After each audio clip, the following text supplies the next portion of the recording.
কাশ্মীরের সবচেয়ে আকর্ষণীয় পর্যটন স্থানগুলোর মধ্যে অন্যতম হলো সোনমার্গ, যেখানে গ্রীষ্মকালেও বরফের দেখা মিলে, সাথে প্রকৃতির বৈচিত্র্যময় রূপ তো আছেই।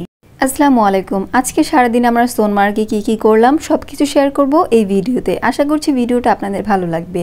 গত ব্লগে আমি শেয়ার করেছিলাম শ্রীনগর থেকে সোনমার্গে আসা কতটুক দূর, আর আজকে আমি শেয়ার করছি সোনমার্গে সারাটা দিন আমরা কি করলাম। কাশ্মীরে আজকে আমাদের প্রথম দিন, আর প্রথম দিন হচ্ছে আমাদের ঘোরাঘুরি হবে সোনমার্গে সারাদিন। সো এই তো এখন হচ্ছে আমাদের গাড়ি হচ্ছে পার্কিং করে রাখবে, দেন হচ্ছে আমরা গাড়ি থেকে এখন নেমে যাচ্ছি।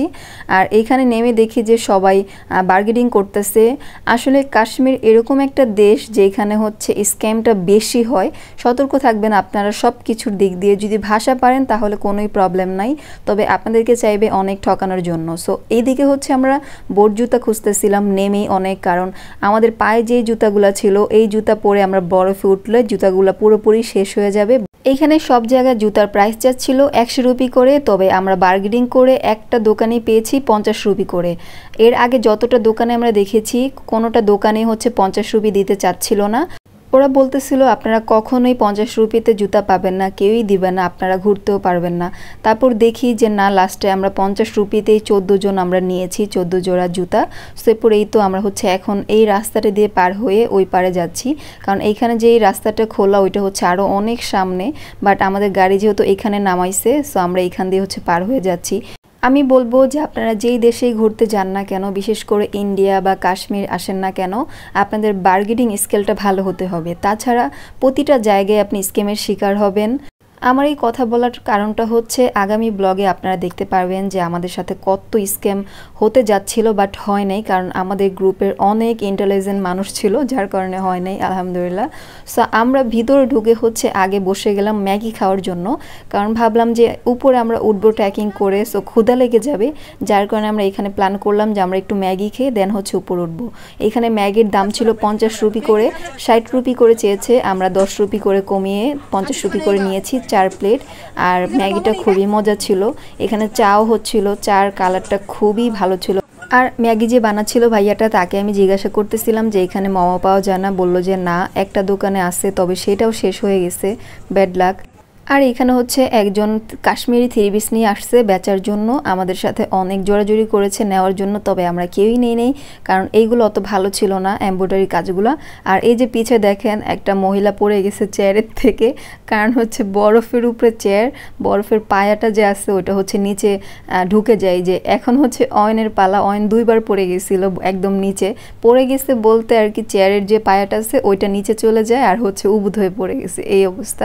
সো ওই আন্টিটার অবস্থা দেখে আমার খুবই হাসি পেতেছিল।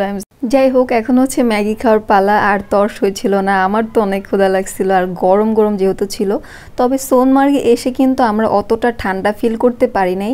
আমরা যে মাইনাসের হচ্ছে জ্যাকেট নিয়ে আসছিলাম ওইগুলো হচ্ছে আমরা নিচেই রেখে এসেছি, যেখান থেকে আমরা জুতা নিয়েছিলাম। আর আমাদের আরও 2-3 জন লোক যারা নিয়েছে ওইগুলো আবার রিটার্ন গিয়ে হচ্ছে জ্যাকেট ফেরত দিয়ে আসছে, কারণ ওই দিন খুবই গরম লাগছে, যা বলার মতো না, কি বলবো। যাই হোক, আলহামদুলিল্লাহ আমরা ভালো এনজয় করতে পারছি, এই জন্য। ঠান্ডা হলে হয়তো অত পারতাম না। আসলে লাইফের ফার্স্ট টাইম এত বরফ দেখে, এরকম একটা জায়গা দেখে খুবই অবাক হয়ে গিয়েছিলাম। আমার খুশি কে দেখে। এখানে আমি আকাশ ভাইয়া মজা করতেছিলাম, দেন হচ্ছে এইখানে সবাই লাইভ করতেছিল, শোনেন কি হচ্ছে। You are looking like you wow. What's the saying about the ice? बहुत ठंडा है। I don't. I am mixing all of country. Thank you very much. Bangladesh, Kashmir.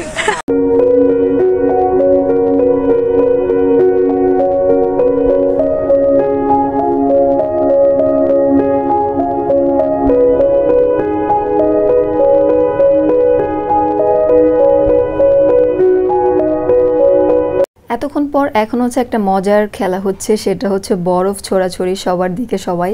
আর এইখানে সবাই হচ্ছে নোমান ভাইয়াকে ধরছে, বরফ মারতেছে, তার উপরেই সবাই আক্রমণ করতেছিল। তো আমি বললাম যে ভাইয়া চলেন আমরা সবাই একসাথে এটা খেলি, তাহলে হয়তো মজা হবে।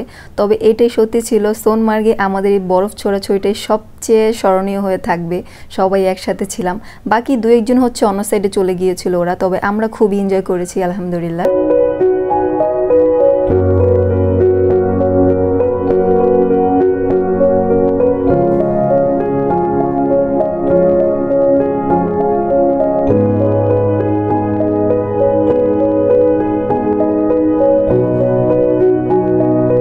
অনেক ফান করার পর এখন হচ্ছে আমরা একেবারে উপর দিকে যাচ্ছি।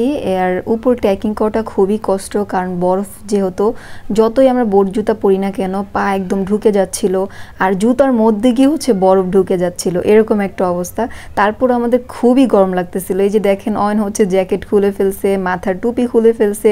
ওর কিন্তু অনেক ঠান্ডা, ও বাংলাদেশে থাকতেই হচ্ছে 6টা 7টা করে গেঞ্জি পরে নর্মালি শীতে, তবে ওইখানে গিয়ে অত একটা ও কাপড় পরে না, এটাই হচ্ছে আমি অবাক ছিলাম।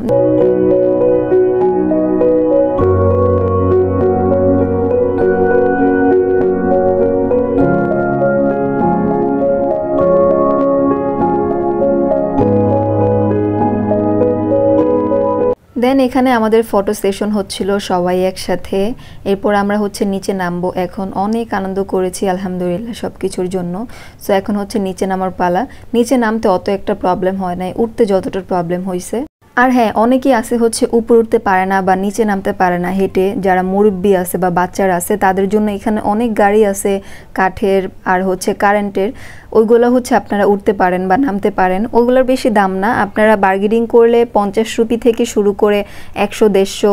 আর যেটা হচ্ছে কারেন্টের গাড়ি সেটা হচ্ছে 1000 থেকে 1500 রুপি পর্যন্ত চেয়েছিল, আমরা দাম করেছিলাম। তবে আমাদের তো অতটা প্রয়োজন হয় নাই, যারা হচ্ছে মুরব্বি আছে বা বাচ্চা আছে তাদের অবশ্যই প্রয়োজন হবে।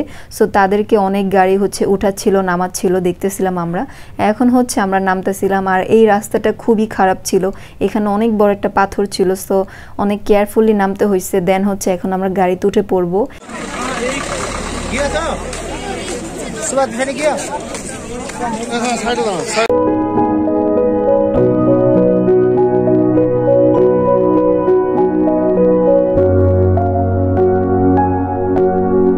এই রাস্তাটা দেখেন, দুই সাইডে বরফ, মাঝখানে গাড়ি, মাশাআল্লাহ আলহামদুলিল্লাহ।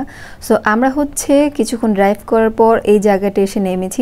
আমরা যখন সোনমার্গে যাই তখন হচ্ছে এই জায়গাটা দেখেছিলাম, আর ওই মুহূর্তে আমরা ড্রাইভারকে বলেছি আসার সময় হচ্ছে আমাদেরকে এখানে নামিয়ে দিতে। সবাই কিছু ছবি তুলবো এই জন্য আমরা এখন নেমেছি। আর বেশিক্ষণ আমরা থাকিনি, জাস্ট 5 মিনিটের মতো থেকে আমরা এখন গাড়িতে উঠে পড়বো। আর রাস্তাটা খুবই সুন্দর ছিল, পাথর পানি দুটোটা একসাথে ছিল।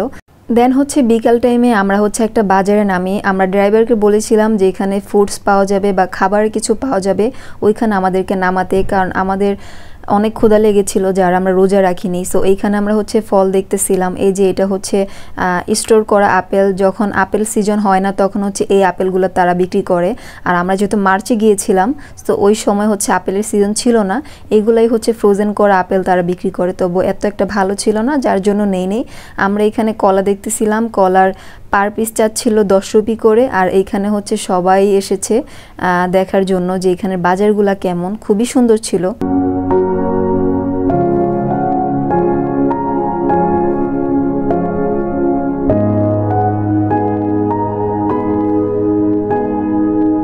সবাই কিছু ফুডস কিনে এখন আমরা চলে এসেছি একটা বেকারির দোকানে। ज़्यादा मीठा नहीं, बट हेल्दी है। वो की निচ্ছেন?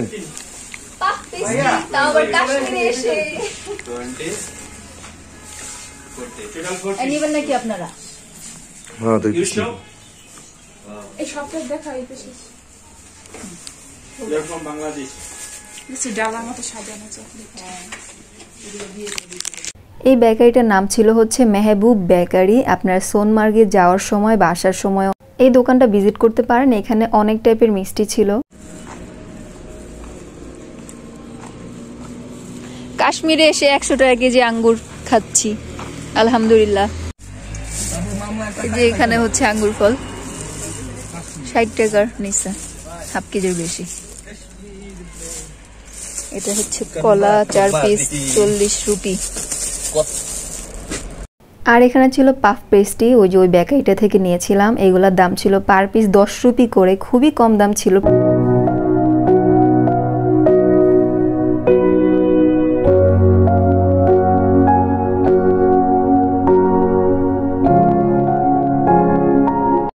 গাড়ি অনেকক্ষণ ড্রাইভ করার পর এখন হচ্ছে সন্ধ্যার আজান দিয়ে দিবে। আর যারা রোজা রেখেছে তাদের তো টেনশন যে সন্ধ্যার ইফতারিটা করতে হবে। সো আমরা হচ্ছে ড্রাইভারকে বলেছিলাম যে আমাদের একটা ভালো রেস্টুরেন্টে রাখার জন্য, সন্ধ্যার টাইমে যাতে সবাই রোজাটা খুলতে পারে। সো আমরা একটা রেস্টুরেন্টে এসেছি, এটা হচ্ছে বিসমিল্লা রেস্টুরেন্ট। এটার মালিক যে সে খুবই ভালো ছিল, অমায়িক একটা পার্সন। বিশেষ করে আমার সাথে সে অনেক কথা বলেছে, আমি বাংলাদেশি বা কোত্থেকে এসেছি কি সব কিছুই জেনেছে সে। সো এখানে আমরা দেখতেছিলাম তাদের খাবারগুলা। इसका नाम है रिश्ता। रिश्ता, ओके। इसका नाम है धनी। धन्नी, हाँ, ये कैसे बनता है? हर कोई खाता है मिलके, फैमिली पैक। मटन है? मटन है।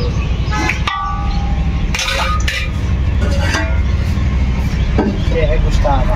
गुस्तावा, ये भी मटन है पूरा मटन बट व्हाइट है। ये कबाब है। कबाब।